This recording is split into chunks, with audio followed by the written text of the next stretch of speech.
The wheels. Making the drive shaft.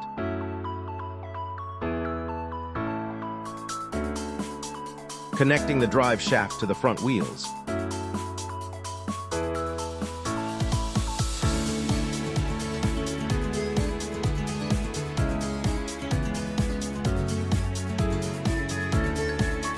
Stopper for the wheels to keep it connected with the drive shaft. Wiring the motors. Here comes the chassis. Here's the strange vehicle. Mechanism of the wired remote. Positive terminals connected to two wires. Connecting the negative terminal to the single wire. Both the nails are connected to the motors. Testing the wired remote control.